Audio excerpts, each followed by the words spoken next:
মাটির নিচে গুপ্তধন আছে। হ্যাঁ, গুপ্তধন খুঁজতেছি। মাটির নিচে আলু আছে।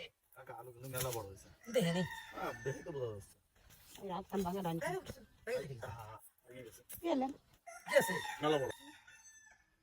মানে এই বেরিতে খরচ ভিতর পাশ থেকে গেছে আমাকে পাহানি উঠালাম সবই এর মধ্যে সাদা তার আমাকে একটু কইছে জায়গাতে কাইটে এই জায়গা আবার এটা দেবো তো। তাই তো করবো আমরা। খালা দাও নিয়ে আসবো আমরা এই জায়গাতে কাইটে এটা আবার নিজ বানাইতে যাবো। লেগে গেল নাকি হয় এই দিকে হইছে কাকা দেখো দেই মাই গেছে কইছে কত গেছে। মানে তা আমি কলাম হ্যাঁ, কি আলো কোন আবার হয়ে গেছে না ভাঙ্গো ভাঙ্গে উঠে ফেলেন। কাকা আবার কিছু পারে না।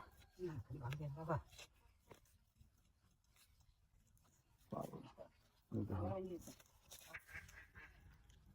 মাটির নিচ থেকে আমরা গুপ্তধন বের করলাম।